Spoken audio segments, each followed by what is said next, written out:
Hello dear student, welcome to our channel physics by Virendra sir. वैसे मैं आपको ना आज फर्स्ट यूनिट पढ़ाने जा रहा था, लेकिन फर्स्ट यूनिट को पढ़ाने से पहले मैंने सोचा कि ना एक बार आपसे ना भाई कैसे पढ़ना चाहिए, स्ट्रैटेजी क्या होनी चाहिए, किस बुक से पढ़ना चाहिए, ये डिस्कस कर लेना ज़्यादा ज़रूरी है। इसीलिए मैं अपनी करियर गाइडर सीरीज का चैप्टर 1 ला रहा हूँ मैं इस लेक्चर या इस वीडियो के थ्रू। अब मैं आपको जैसे मैं बताऊँ, बहुत से मैंने ना हमने भी जब पढ़ाई करी या अभी मैं देखता हूँ यूट्यूब पे या किसी कोचिंग सेंटर पे, टीचर ना क्या कहते हैं, किसी को बच्चों कहते हैं फिजिक्स पढ़नी है, अच्छा ठीक है कौन सी पढ़ लो, पहली बुक अपनी प्रदीप उठा लो, इससे पढ़ लेना, ठीक है। अच्छा नहीं, इसके अलावा आजकल एनसीईआरटी में भी से क्वेश्चन आते हैं, एनसीईआरटी कर लो, ठीक है, बच्चे ने कह दिया वो भी। फिर उसके बाद थर्ड कहेंगे भाई थोड़ा सा अगर आपको भाई जेई मेंस या आईआईटी की तैयारी करनी है तो आप क्या कर लो भाई, एससी वर्मा कर लो, ठीक है। फिर उसके बाद फोर्थ बता देंगे डीसी पांडे कर लो,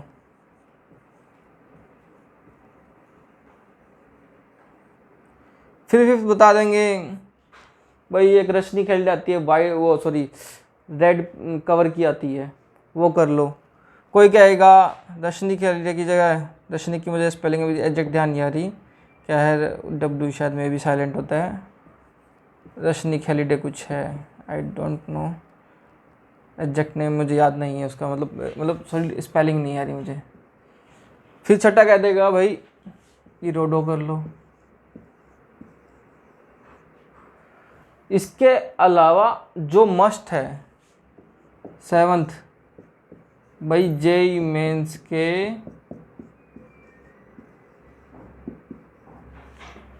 PYQ प्रीवियस ईयर क्वेश्चन, वो भी कितने 35 ईयर 40 ईयर्स इस टाइप से। फिर उसके बाद आठवां भाई आप आईआईटी के कर लो,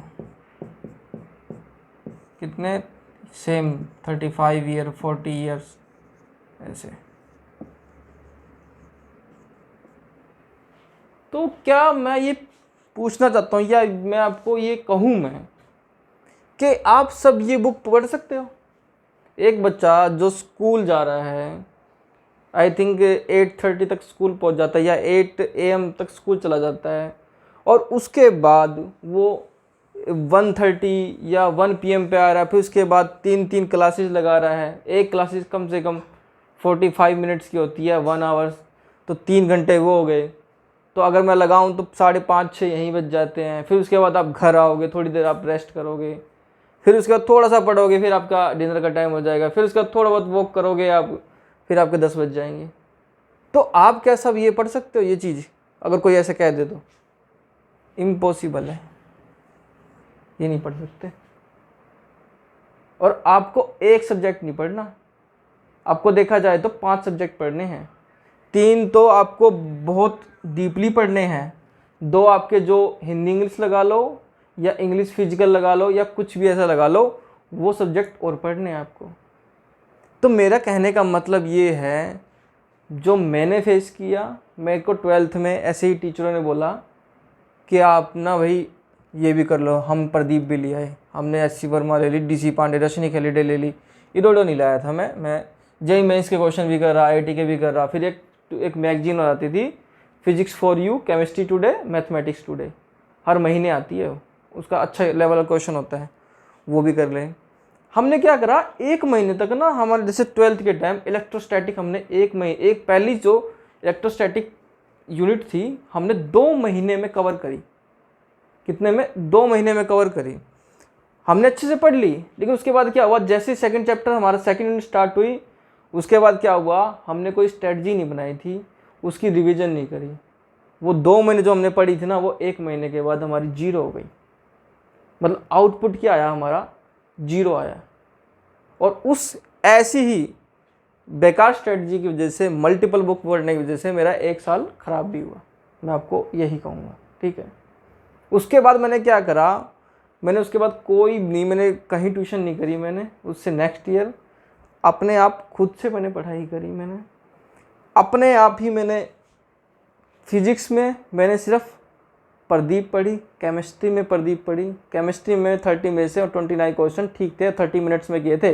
ये मैं जब उस टाइम AIEEE होता था, जेईई मेंस आपका, तो आप ये देख लो कि मैंने उससे ठीक कर दिए थे मैंने। तो आपको मल्टीपल बुक्स नहीं पढ़नी है, आपके पास टाइम नहीं है, आप स्टूडेंट्स हो, आपको बेसिक्स पता होना चाहिए। वो बेसिक पूछेगा, आपसे PhD नहीं करवानी है उसको। आप ये मैं बुक्स मैं लेके बैठा हूँ, ये बुक्स आपको अगर ये बुक्स दिखाऊं मैं, ये आपकी ये प्रदीप है, ये आपकी 11th क्लास की प्रदीप है।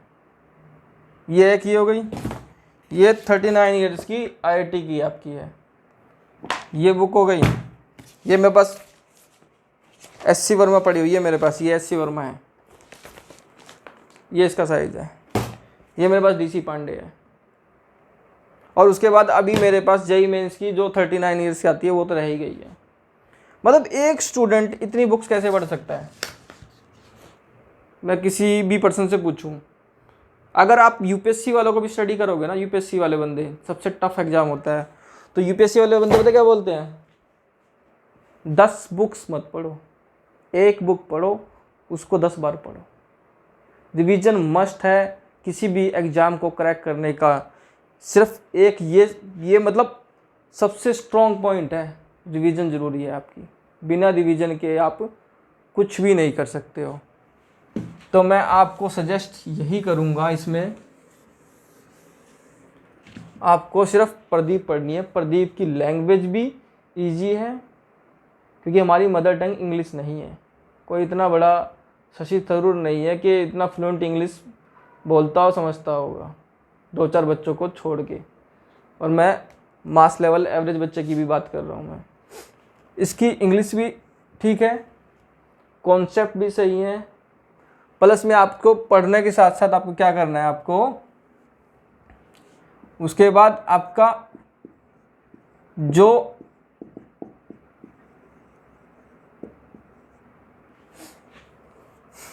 जिसका NIT तक का टारगेट है, NIT हो गए या IIIT हो गए आपके,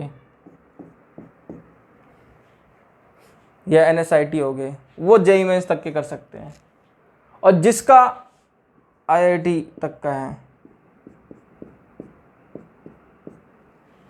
वो IIT के प्रीवियस ईयर कौन से हैं, ये मैं प्रीवियस ईयर की बात कर रहा हूँ, ये भी मेरे प्रीवियस ईयर की बात कर रहा हूँ।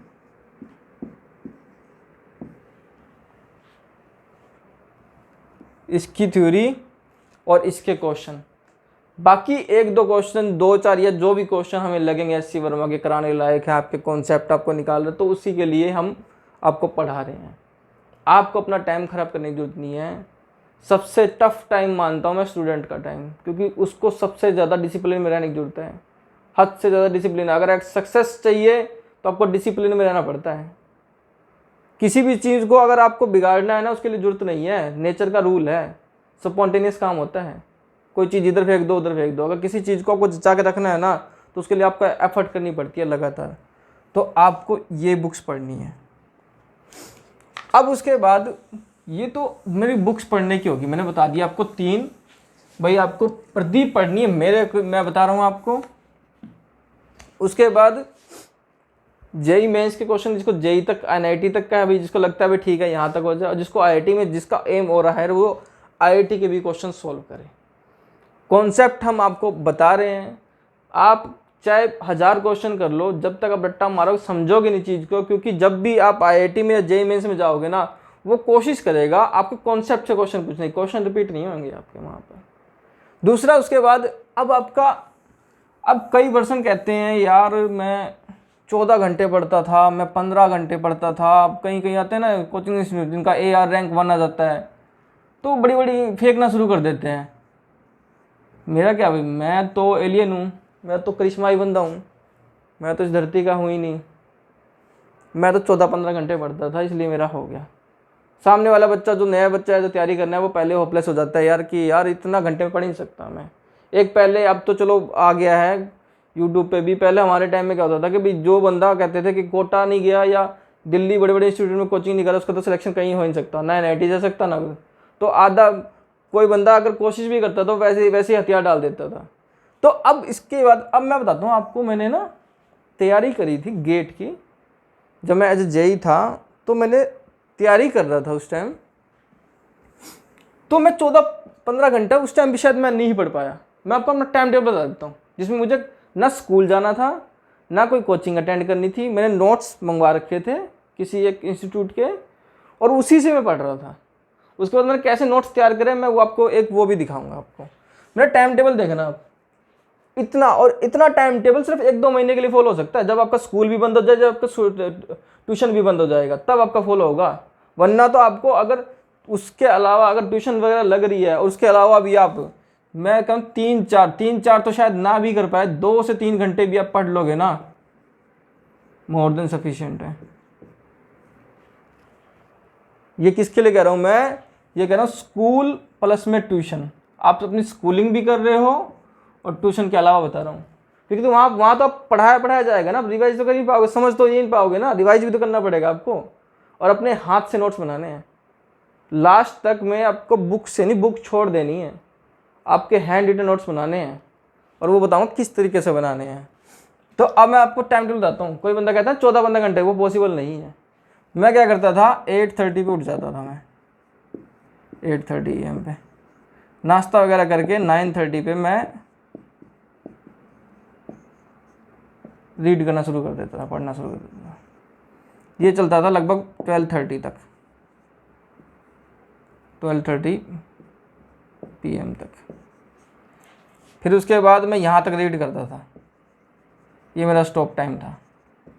कितना हो गया मेरा, ये 3 आवर हो गया। देखते जाना, अब कोई बंदा फेंक रहा है ना उस चीज़ का, वो देख लेना। उसके बाद मैं 1:30 पे लंच लूंच करके दोबारा स्टार्ट करता था मैं यहाँ से।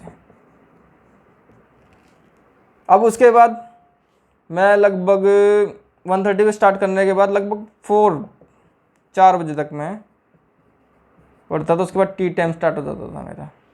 तो यहाँ से यहाँ मैं कितना पढ़ा, मैं लगभग 2.5 घंटे। उसके बाद मैं लगभग 4:45 या 5 ही लगा लो, आई थिंक मे भी शायद 1 घंटा चला जाता, तो मैं 5 लगाऊंगा क्योंकि इतना अभी फोकस कंडीशन बनाना कभी कभी होता था। 5 PM में घूम घाम के आके अपना मतलब वॉक करके आके दोबारा स्टार्ट करता था। अब उसके बाद क्या करता था मैं, इसको करने के बाद आप देखो 5 PM पे आने के बाद मैं फिर रीड करता था और मैं 8:30 तक पढ़ता था मैं, 8:30 PM तक। फिर यहाँ स्टॉप करता था मैं अपनी रीडिंग, ठीक है। तो 5 से करूँगा 8:30 गया, मैं कितना हो गया लगभग ये 3:30 ये हो गया। फिर उसके बाद करने के बाद 9:30 पे दोबारा लगता था मैं, डिनर वगैरह करके थोड़ा सा वॉक करके। उसके बाद मैं लगभग 3 बजे तक मैं पढ़ता था, कभी 3:30 कभी 3 AM तक मैं पढ़ता था, ठीक है। तो ये लगभग लगा लो, मैं इसको 5 ही घंटे मानता हूँ, ज़्यादा नहीं, क्योंकि बीच में इतनी बैठ जाता है बंदा। तो अब मेरा टाइम देखो आप, 3, 2:30, 5:30 और 3:30, ये कितना हो गया, 5 3 8 9 आवर प्लस में 5,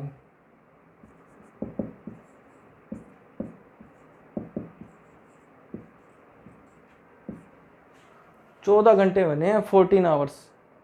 इतना टफ शेड्यूल करके भी, इतना टफ शेड्यूल मैंने फॉलो करके भी इतना 14 आवर्स। और ये शेड्यूल तो मेरा इतना मतलब 10th के बच्चे का शेड्यूल ये इतना टफ बना नहीं सकता वो। हमने तो सब कुछ छोड़ दिया था किस्म का, भाई अब करना है यही करना, वरना नहीं है, जुनून सा ऐसा ही हो गया था, पागलपंती सी छा की जो भी लगा लो आप। तो आप इतना टफ शेड्यूल नहीं हो सकता एक बच्चे का स्टार्टिंग में। उसको पढ़ना है, जाना है, सुबह उठ के एक्सरसाइज भी करना है, फिट भी रहना है। मैं कोई एक्सरसाइज नहीं करता था, कुछ नहीं करता था, कुछ एक्टिविटी नहीं करता था, बस थोड़ा सा म्यूजिक सुन लेता था माइंड को रिलैक्स करने के लिए, कुछ भी नहीं कर रहा था मैं। तो मैंने आपको इसलिए बता रहा हूँ, मैं आपको जो आजकल ये चलते हैं ना हवा हवा हम बातें होती हैं, 14 घंटे पढ़ लो, 15 घंटे पढ़ लो, बच्चे का ये बना दिया भाई, तो ये चीज़ें नहीं होती हैं। अगर आप 2-3 घंटे 2 घंटे भी आप इफेक्टिव पढ़ो आप तरीके से, 2-3 घंटे ही पढ़ लो ना, अगर उसके साथ जिस दिन छुट्टी होती है उस दिन रिविजन कर लो, अपनी रिविजन मस्ट है। 2-3 आवर्स भी स्टार्टिंग में बहुत सही है। जो शेड्यूल मैंने बताया वो आप भी कर लोगे, आप भी फॉलो कर लोगे। जब आपका 11th का 1-2 महीना बचा होगा, 12th में भी 1-2 महीने बचा होगा, 12th में तो आपको और 11th का भी रिवीजन करना पड़ेगा, ठीक है। तो 2-3 आवर कर लो, सफिशिएंट है आपका, ये चीज़ है। उसके बाद आपको रिवीजन, उसके बाद बता रहा था मैं, रिवीजन मस्ट है।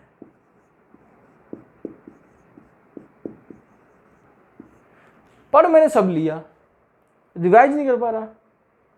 ह्यूमन दिमाग की एक अच्छी बात भी है, खराब भी है।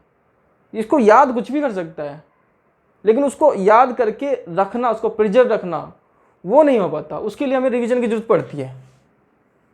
जैसे कि सामान पे ना धूल जम जाती है ना, उसको हटाना पड़ता है, वैसे सेम काम है, रिवीजन मस्ट है। इसके बिना ना आपका गोल ना अचीव नहीं हो सकता। उसके बाद अब ये आई थिंक तीसरा पॉइंट था, 4th पॉइंट, नोट्स।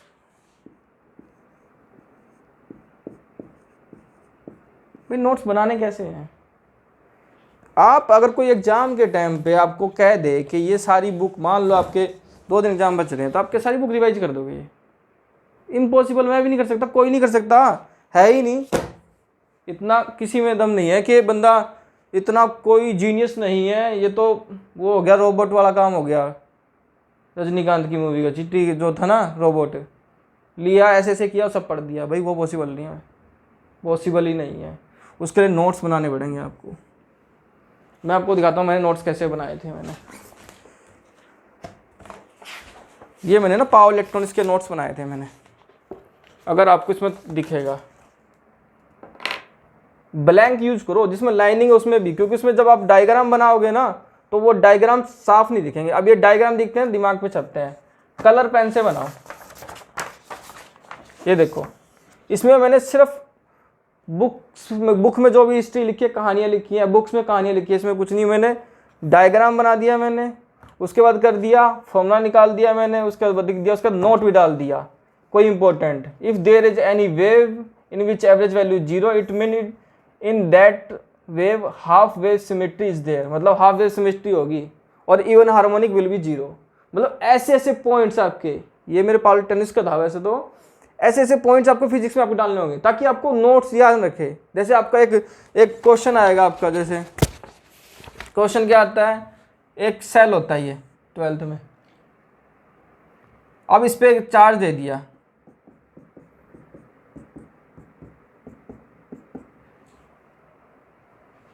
होलो स्फीयर है ये, एक स्फीयर है आपका नॉन कंडक्टिंग, और इस पे चार्ज दे दिया यूनिफॉर्म डिस्ट्रीब्यूटेड अंदर भी।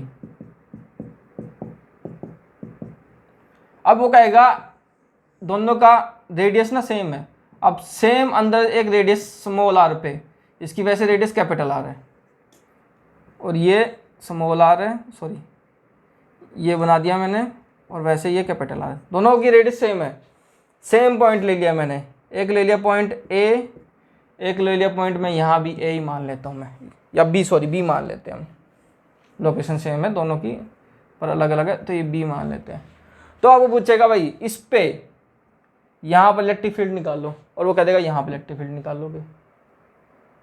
आप जब पढ़ोगे ना, गॉस थ्योरम पढ़ोगे, उसमें आएगा कि जब आप पे अगर कोई गॉसियन सरफेस हम ड्रॉ करते हैं और उसके अंदर charge enclosed by that Gaussian surface if 0, then electric field will be 0, electrical field आपकी 0 होगी। कॉन्सेप्ट है, इसमें आपको पेन भी उठाने की जरूरत नहीं है। कोई अगर यहाँ पूछ ले, कहते सर 0 आएगा। एक क्वेश्चन आता है आपका ऐसे, जब स्प्रिंग वाला सिस्टम है, उसका टाइम पीरियड 2πm/k। अब पेंडुलम होता है, उसका होता है t 2π√L/g। अब वो कह देगा भाई ये है, एक ये भी सिस्टम है मेरा स्प्रिंग वाला, जैसे हमारी घड़ी है, और ये पेंडुलम वाली जो लटकती है ऐसे ऐसे करके चलती है। अब वो क्या कहते हैं, इसको मैं चांद पे ले जाऊंगा जहाँ ग्रेविटी G/6 है। अब बताओ टाइम पीरियड क्या रहेगा? टाइम पीरियड ऑप्शन दे देगा आपका T/2 हो जाएगा, T/6 हो जाएगा, T/3 हो जाएगा, या T होएगा। आपका T आंसर आएगा, आपको कैलकुलेशन करने की जरूरत ही नहीं है, क्योंकि ये ग्रेविटी पे डिपेंड ही नहीं करता। तो आपको ऐसे ऐसे नोट डालना पड़ेगा भाई, नोट या very very important point, VVIP होता है ना, वैसे वेरी वेरी इंपॉर्टेंट पॉइंट। भैया अगर यहाँ पर, अगर हम मून पे या कहीं पे जाएंगे, अगर स्प्रिंग मास सिस्टम है हमारा, तो वहाँ पर ग्रेविटी चेंज होने से टाइम पीरियड पे कोई इफेक्ट नहीं आएगा। ये आपको लिखना पड़ेगा ऐसे करके। तो आपको बुक नहीं उस टाइम पे दिमाग में पढ़ोगे ना, वैसे ही आपको याद आएंगे। तो नोट्स ये बनाने हैं। दूसरा, पहले मूवी आती थी ब्लैक एंड वाइट, आप कभी देखना, ब्लैक एंड वाइट में आपको मज़ा नहीं आएगा। अब आती है कलरफुल, ज़्यादा इम्पैक्ट पड़ता है। हम कोई अभी, अब मैं इसको ही अगर 3D एनिमेशन पढ़ाना दूँ तो ये और इंटरेस्टिंग हो जाएगा, क्यों उसमें कलर्स आ जाएंगे, विजुअलाइजेशन हो जाएगी, पिक्चर बन जाएगी। तो ऐसे ही जब नोट्स बनाओ ना, जैसे मैंने बनाए थे, मैंने कलर पेन यूज किया है, कम से कम 2-3 कलर पेन यूज हो। और जो भी मैं जैसे आगे करके आया था, आगे यहाँ देखोगे आप, जो भी फॉर्मूले आते हैं मैंने उसको क्या कर दिया था, मैंने तो लाइटर से वो कर दिया था। आप उस पर ब्रैकेट भी बना सकते हो। तो आपको ऐसे नोट्स बनाने हैं बिल्कुल, और प्लेन होना चाहिए आपका। ये वैसे काफ़ी बड़ा है, लेकिन आप स्पाइरल बाइंडिंग भी करवा सकते हो। A4 साइज पेपर आते हैं, उससे क्या होता है, आपकी लाइनिंग वगैरह कुछ नहीं होती, जो वर्ड्स होते हैं बिल्कुल आपको डिटो आपके दिमाग में छप जाएंगे, ऐसा होगा। तो आपको ऐसे नोट्स बनाने हैं, अच्छे से नोट्स। उसके बाद अब मैंने ये कर था, मुझे रिवीजन करने को बोलते, पूरी पावर इलेक्ट्रॉनिक्स है, ये पूरी पावर इलेक्ट्रॉनिक्स छाप रखी है मैंने। इसमें कितने पेजेस हैं, ये होंगे 12-13 पेजेस होंगे। कोई मेरे को बोल दे, मैं रिवाइज कर दूंगा 2 दिन में पावर इलेक्ट्रॉनिक्स, दोबारा रिवाइज कर दूंगा। उसके बाद और मैंने उसके बाद क्या करा मैंने, अब ये नोट्स हो गए, इन नोट्स बहुत ज़रूरी हैं, ये सारी उम्र काम आएंगे आपके। ये नोट्स जो बन गए ना, ये सारी उम्र काम आएंगे आपको। 11th में भी काम आएंगे, जब +2 में आप जाओगे ना, फिर आपको वहाँ रिवाइज करने की जरूरत पड़ेगी।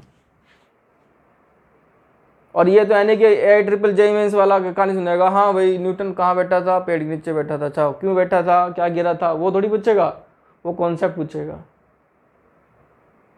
कि भाई आपने एक सैटेलाइट लॉन्च कर दिया इतनी स्पीड से, तो ये बताओ अब ये ऑर्बिट में जाएगा या उसमें स्पेस में चला जाएगा। आप देखोगे ये इसके वेलोसिटी से है कि करा है कि नहीं। अगर 11.2 किलोमीटर पर सेकंड से कम करा है तो नहीं जाएगा, आपका ऑर्बिट में चला जाएगा। तो नोट्स आपके अच्छे से बने होने चाहिए, ये की पॉइंट है ये भी आपका।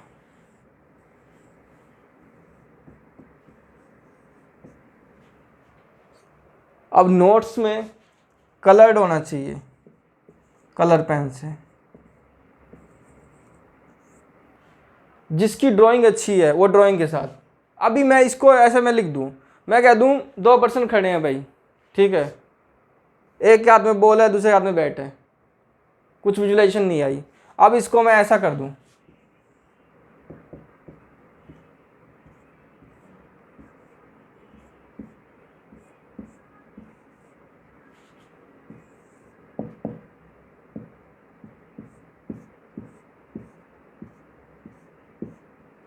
अरे यार एक तो इसके पैर भी टेढ़े मेढ़े बन गए मुझसे।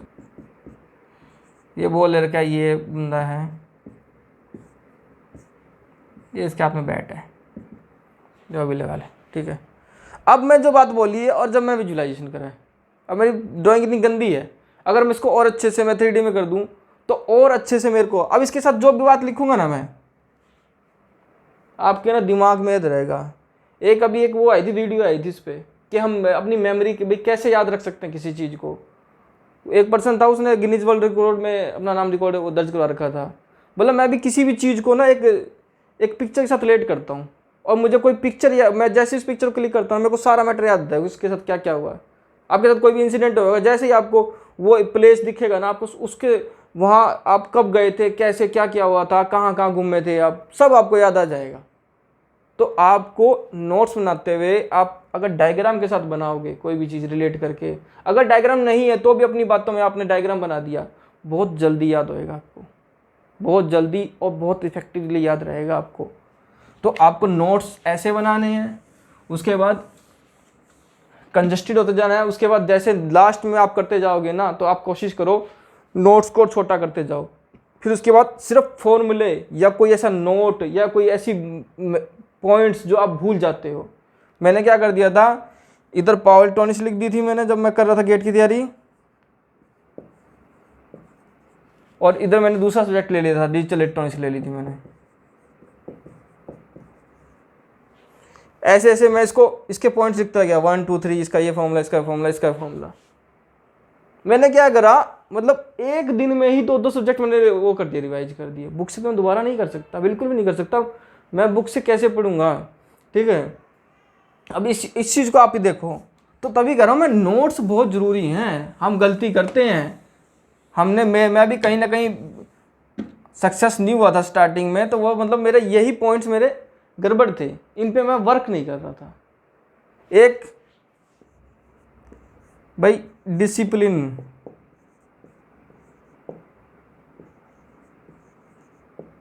स्पेलिंग गलत होगी भाई, मैं अंग्रेज नहीं हूँ, हो जाती है स्पेलिंग, अगर गलत होगी तो होगी। मेन कॉन्सेप्ट पे आना आप, ठीक है। डिसिप्लिन बहुत ज़रूरी है। मैं मानता हूँ इंसान की ज़िंदगी का सबसे टफ फेज होता है स्टूडेंट फेज। टफ इसलिए होता है, अगर उसने थोड़ी सी भी लापरवाही बरती तो उसका वो अपने ट्रैक से ही उतर जाएगा। उसका जो सक्सेस रेट होना चाहिए ना, वो उस ट्रैक से उतर जाएगा। अब उसका मैं एग्जाम्पल आपको वैसे कही दूंगा, लेकिन मैं बता दूं, अगर आप डिसिप्लिन में रह के आप काम नहीं करोगे, रोज के काम जैसे रोज आपने ख़त्म नहीं करा, आपने वो नहीं करा, आपने रिवीजन नहीं करा, आपने ढंग से किसी को पढ़ नहीं रहा, आप टाइम पास कर रहे हो, या आपने कोई काम पे कह रहे आज का ये दे रखा है, चलो इसको परसों कर लूँगा, 2 दिन बाद कर लूँगा, 3 दिन बाद कर लोगे, तो वो बंदा भी ना कामयाब नहीं हो सकता। जैसे अगर आपके पास कोई की है, गाड़ी की है, और आपने उसकी लोकेशन फिक्स कर दी, भाई दीवार पे उसको यहाँ पर लटकाना है, मेरे को यहाँ पर रखना है, आप उसको वहीं ला के रखो। आपको जरूरत नहीं है ढूंढने की उसको। आप क्या करोगे, आप वहीं जाओगे, वो की को उठा लोगे।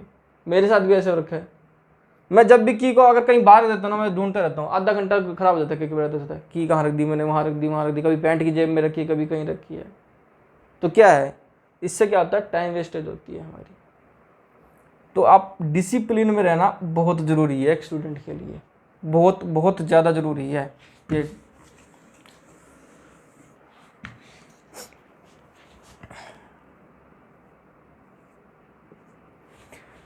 अच्छा, अब छठा पॉइंट, भाई हमने कह दिया नोट्स हो गए, रिवीजन हमारी टाइम से हो जाएगी, हमें 2 से 3 घंटे पढ़ना है, बुक्स हमारी लिमिटेड कर दी है हमने, चलो डिसिप्लिन में है, ठीक है। अब उसके बाद क्या है, मेरा जो आपको ये है कि भाई आप करना क्या चाहते हो, मतलब भाई आपका गोल क्या है, ठीक है।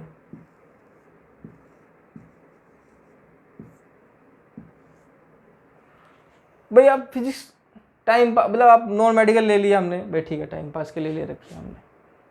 अगर आप टाइम पास के लिए कोई भी चीज़ कर रहे हो ना, तो वो चीज़ ना बहुत ही हार्मफुल है, उससे घातक कोई चीज़ नहीं है। अभी 12th में आप टाइम पास कर लोगे, फिर आपको कॉलेज अच्छा नहीं मिलेगा, फिर वहाँ जाके टाइम पास करोगे, फिर आगे सोचोगे और कर लूँ मैं बीएससी भी अच्छी चीज़ है, लेकिन जो कम मार्क्स से करते हैं, जो में कुछ अपना अच्छा कोई स्पेशलाइजेशन नहीं होती, फिर उनको बड़ी दिक्कतें आती हैं, फिर वो ऐसे ऐसे करते रहते हैं। फिर मैं जो आपको एक रामफल वाली लड़के की कहानी सुनाई थी ना मैंने, फिर वही काम होता है। फिर आपसे बढ़िया वो हो जाता है जिसने हाथ का हुनर सीखा होता है, जो कम उम्र में हाथ सीख के काम करना शुरू कर देता है। आज के टाइम में हम इंडिया में, अभी यूएन की रिपोर्ट आई है, पॉपुलेशन में हम नंबर 1 हो गए हैं। ये कोई बड़ी अचीवमेंट नहीं है। पहले ही इंडिया में अनएम्प्लॉयमेंट रेट बहुत ज़्यादा है। आज के टाइम में एवरेज तो छोड़ो, गुड भी छोड़ो, एक्सीलेंट चलता है। और अगर आपका गोल फिक्स नहीं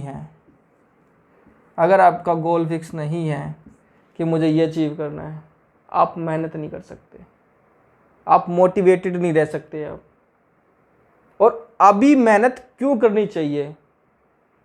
अभी मेहनत, मैं यार 4 साल बाद कर लूँ मेहनत, तो क्या दिक्कत है? अभी अभी अभी मैं मौज काट लेता हूँ। 4 साल की मेहनत बाद और अब की मेहनत में क्या अंतर आता है, मैं आपको एक एग्जाम्पल लेके बताता हूँ। मैं अभी अपने साथ ही जो हुए हैं मैं उसी से मैं रिलेट करके बताऊंगा आपको। जैसे क्या बताऊं मैं आपको, मैं पहले जेई था, ठीक है। एक जेई से एसडीओ बनने में लगभग 15 से 18 साल लग जाता है, यहाँ की मैं जो हालत बता रहा हूँ मैं आपको, ठीक है। इससे वैसे तो कई बंदे 10 साल में भी शायद बन गए हैं, 10-12 साल में, लेकिन कई 15 साल ऐसे, मतलब सोच लो आप 12 साल से अबव लगा लो, चलो चलो ऑन एवरेज ले लेते हैं, 12 साल के अबव लगा लेते हैं हम, ठीक है। अब क्या चीज़ है, आपको ये चीज़ अचीव करने में 12 साल लग गए मान लो, ठीक है, वो स्टेटस में और उसको आपको सैलरी में फ़ायदा भी, ठीक है। लेकिन मैंने क्या किया, मेरे को एक गेट का मौका मिला और मैंने कस के, मतलब 2 मंथ मैंने काफ़ी हार्ड, 2-1.5 महीना वैसे मैंने करा था, वो बहुत हार्ड वर्क करके मैंने रैंक ला के 1700 मेरा ठीक ठीक रह गया था, 2 महीने के हिसाब से रैंक ठीक था। वो ला के मैंने ये पोस्ट यहाँ से यहाँ जंप कर लिया मैंने सिर्फ 2 महीने में। मेरा स्टेटस चेंज हो गया, सैलरी चेंज होगी, एवरीथिंग गॉट चेंज। अगर मैं ये जो टाइम वाला, ये टाइमिंग बोलते हैं इसको, टाइमिंग, आप क्रिकेट में कहते हैं ना कि भाई ये शॉट्स में इतना जोर नहीं लगाया था, इतना मतलब उन्होंने इतना हार्ड से हिट नहीं किया था, लेकिन टाइम इतना अच्छा हुआ कि वो भाई 4 हो गया या 6 चला गया वो, ठीक है। तो टाइमिंग बहुत जरूरी है।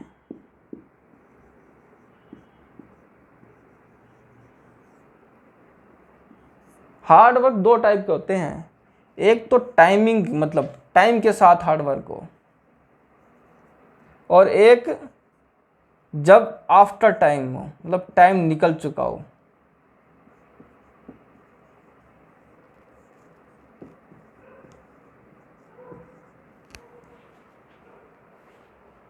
जो पर्सन डी ग्रुप में लग गए हैं, मैं एक कई जगह एक मैंने कई पर्सन ऐसे देखे हैं मैंने जो टैलेंटेड थे, लेकिन उन्होंने उस टाइम अपने टाइम पे वर्क नहीं किया और आज वो लोअर पोस्ट पे हैं। और मैंने ऐसे भी पर्सन देखे हैं जिन्होंने बस उस टाइम पे हार्ड वर्क किया और आज वो फर्दर हायर पोस्ट पे हैं। और एक चीज़ मैं बता दूं आपको, जो मैं कोट बोलता हूं, या मैं एक दोहा लगा लो, कुछ भी लगा लो, a good heart is not sufficient, you must have the power. एक अच्छा दिल होना, अच्छा स्वभाव होना सफिशिएंट नहीं है आज के टाइम में, जब तक आपके पास पावर्स नहीं है। हम शिकायतें करते हैं ना, भाई उसने ये काम नहीं किया, उसने उस ऑफिसर ने नहीं किया, उस पॉलिटिशियन ने नहीं किया, हम शिकायत ही करते रहते हैं। जब तक हमारे पास पावर नहीं होगी तब तक हम चेंज नहीं कर सकते, ना तो सोसाइटी में तो छोड़ो, हम अपने आप के लिए भी कुछ नहीं कर सकते। मैं एक एग्जांपल दूंगा आपको, ठीक है। अभी आप बच्चे हो, आप 11th में हो, 12th में हो, आपको अभी आइडिया नहीं कि चल क्या रहा है भाई, अभी अभी आइडिया नहीं है आपको भी आगे लाइफ में होगा क्या आपके लिए। जब आप वहां आगे लाइफ में आते हो ना, यार हमें तो पता नहीं था ऐसे हो जाएगा, इससे बढ़िया तो ये तो बहुत गंदी जिंदगी है। मैं एक एग्जांपल देता हूँ, हमारे ना एक मेड आती है काम करने वाली, उसके बच्चे को फीवर हो गया और बाद में वो फीवर होता है काफ़ी, उसकी हालत बिगड़ गई, तो वो हॉस्पिटल लेके गई उसको, तो डॉक्टर ने बोला कि आपके पास बच्चे के लिए 5000 रुपये लगेंगे, आप इसको एडमिट कर दो। तो वो अगर पैसे तो नहीं है, तो वो बोले बच्चे को लेके भाग जाओ यहाँ से, चले जाओ, मतलब बहुत गंदी वर्डिंग में बोला। तो आपको, आप एक चीज देखो, लाइफ कितनी हार्ड होगी अगर आपको कोई आपके पेरेंट्स के आप पूछना, कोई आपको बोल दे, या आपके कोई भाई बहन को ऐसे बोल दे, हॉस्पिटल में एडमिट हो कहते मर, ले जा इसको, चाहे मर जाए बेशक, ये वो कितना हार्ड है, वो सुनना ही कितना मुश्किल है। तो ऐसी कंडीशन ना आए, आप किसी ऐसी चीज़ को फेस ना करो, आप सोसाइटी में कुछ चेंज कर सको, उसके लिए आपको पढ़ना है। मैं मार्क्स के लिए कभी नहीं कहता कि मार्क्स के लिए, मार्क्स तो अपने आप आ जाएंगे, पढ़ोगे अपने आप ही ऑटोमेटिकली मार्क्स आ जाएंगे यार। जब नॉलेज जानोगे तो आप लिख के भी तो उतना ही आओगे ना। चलो कोई टीचर का मूड ठीक नहीं है, कोई बात नहीं है, उसने आपको 95 की सोच रहे 92 आ जाएंगे, 90 आ जाएंगे, 89 आ जाएंगे, 85 आएगा, लेकिन नॉलेज तो होनी चाहिए आपको एटलीस्ट। अगर आपको नॉलेज है तो आप इम्प्लीमेंट कर सकोगे, आप आगे चल के कुछ चेंज कर सकोगे।